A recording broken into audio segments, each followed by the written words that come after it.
तो जय हिंद छात्रों, आपका स्वागत है आज के इस वीडियो पर। और आज के इस वीडियो में अर्धवार्षिक मूल्यांकन 2022-23 का देखिए कक्षा 8वीं का विषय हिंदी का यहाँ पे आपका 21 दिसंबर का यहाँ पे 21/12/2022 का 101% आपका रियल क्वेश्चन पेपर लेके आ चुका हूँ। और ये क्वेश्चन पेपर आपका डायरेक्टली सेम टू सेम आपको पेपर में, हिंदी के पेपर में सीजी बोर्ड में देखने को मिलेगा। तो एक एक क्वेश्चन आपको दिखाने वाला हूँ। देखिए पूरा पेपर है और साथ में आपको इनका प्रॉपर आंसर देंगे। बहुत ही बढ़िया लिखित आपको आंसर मिलेगा। हर एक क्वेश्चन का आंसर जानने के लिए आपको वीडियो को लास्ट तक देखना है, जिससे आपके पूरे 50 में से 50 नंबर मिल सके। बात करें पेपर का, तो पेपर आपका 2 घंटा का होगा और आपका पूर्णांक यहाँ पे 50 अंकों का है। जैसा कि आप जानते ही हैं, तो पहला पेपर यदि आपने गणित का, इसके अलावा संस्कृत का दूसरा पेपर, ठीक है, तो आपने नहीं देखा तो आज सब्जेक्ट का वीडियो अपलोड कर दिया गया। जल्दी से जाइए और यहाँ पे गर्दा मचा दीजिए। एक एक क्वेश्चन पेपर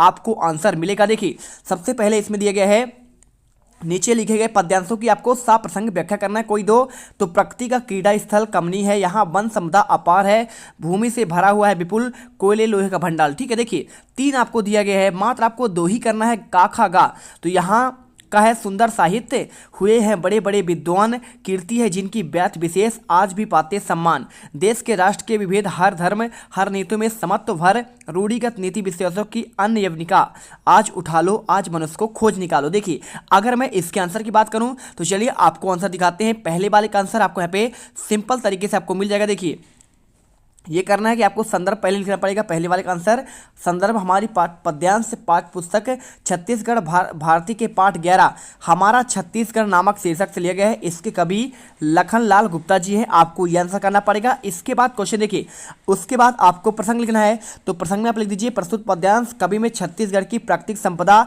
और यहाँ पे साहित्य विद्वानों को आपको यहाँ पे यश का गायन किया है। आपको यहाँ पे आंसर करना है।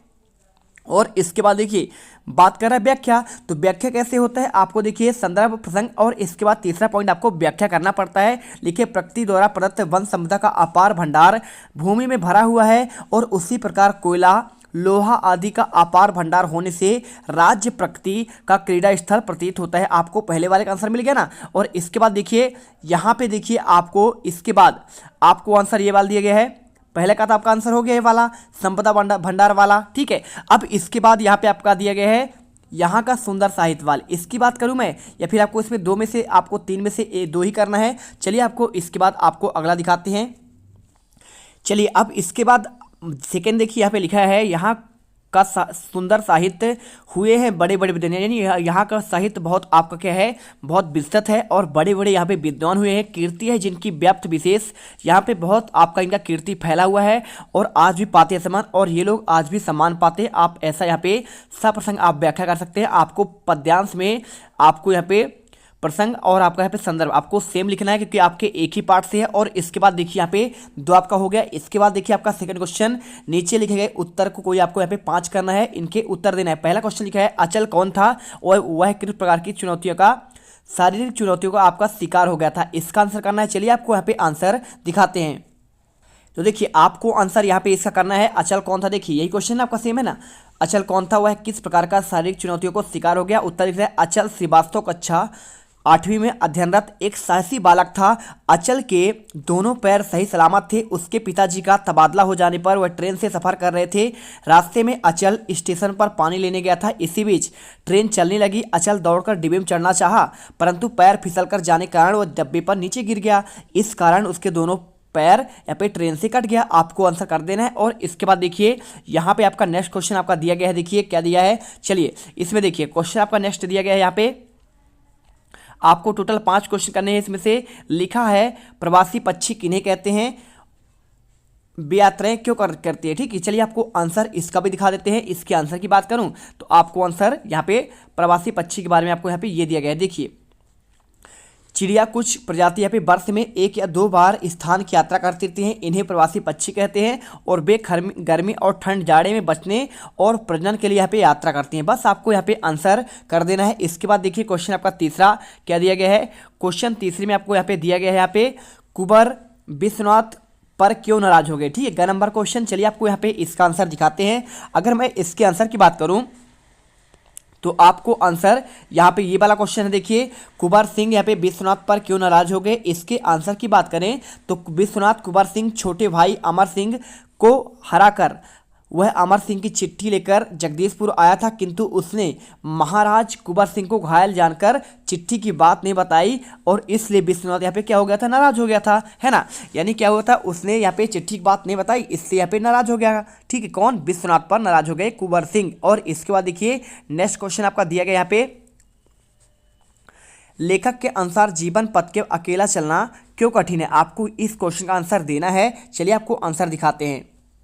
तो देखिए ये क्वेश्चन रहा आपका, यही क्वेश्चन का आपको आंसर करना है। अगर मैं उत्तर की बात करूं तो जैसे सड़क पर चलने के लिए नियमों का पालन करना पड़ता है, वैसे ही हमें जीवन पथ पर सफलतापूर्वक चलने के लिए महापुरुषों के बताए गए वचनों को अपनाकर उनका अनुसरण करना चाहिए। इससे हमारा जीवन यहाँ पे क्या होता है, जीवन रूपी सफर सरल हो जाता है। आप आंसर बहुत ही बेहतरीन तरीके से कर लीजिए और वीडियो अच्छी लगे दिल से वीडियो लाइक करिए, दिल से आपके लिए मेहनत कर रहे हैं। इसके बाद देखिए क्वेश्चन आपका यहाँ पे आपका नेक्स्ट दिया गया है। यहाँ पे देखिए हमने आपको इसका आंसर दे दिया, पहले वाले का आंसर, दूसरे का आंसर, तीसरे का, चौथे का, और आपको यहाँ पे 5 क्वेश्चन आना 6 में से।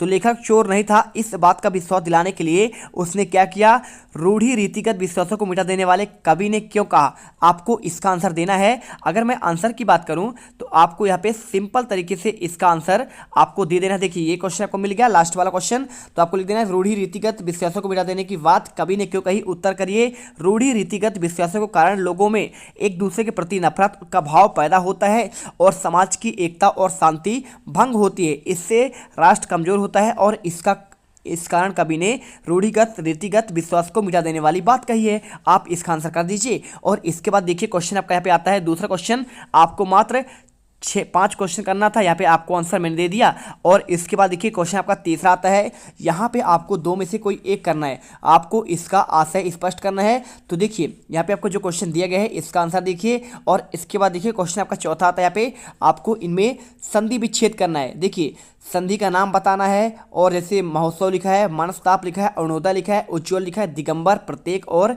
निरोग और निष्ठुर। अगर मैं इसकी आंसर की बात करूँ तो आपको यहाँ पे मिल जाएगा। देखिए उत्तर हर एक क्वेश्चन का पहला आपका देखिए महोत्सव को आप लिख सकते हैं महाधन उत्सव होगा, और मनस्ताप का हो जाएगा मनधन ताप, और अरुणोदय का हो जाएगा अरुणधन उदय, और उज्ज्वल का होगा उद्धन ज्वल होगा, दिगंबर का यहाँ पे हो जाएगा दिग्धन अंबर, प्रत्येक का हो जाएगा प्रतिधन एक होगा, निरोग का होगा निधन आपका रोग हो जाएगा, और निष्ठुर का हो जाएगा निधन आपका ठुर। ठीक है, देखिए निधन आपका यहाँ पे ठुर होगा, आपका थोड़ा सा यहाँ पे गलत आंसर कर किया है, निधन ठूर करिए, और निधन आपका यहाँ पे रोग होगा। ठीक है, उसमें से आपका कुछ गलत लिखा हुआ है तो आपको यहाँ पे सुधार करवा दिया गया है। और इसके बाद देखिए यहाँ पे आपका क्वेश्चन दिया गया है आपका ये वाला, तो अगर ये वाला क्वेश्चन आप देखना चाहते हैं तो ये देख लीजिए, यहाँ पे आपको आंसर ये आपका दिया। देखिए आपने यदि इसका आंसर नहीं किया है तो आप एक बार यहाँ पे देख सकते हैं ये क्वेश्चन, लेखक यहाँ पे चोर नहीं था, इस बात का विश्वास दिलाने में उसने क्या किया। तो अगर मैं इसकी आंसर की बात करूं तो आपको आंसर इसका भी देखिए आपको यहाँ पे ये मिल जाएगा। देख लीजिए यहाँ पे आपको आंसर ये मिलेगा,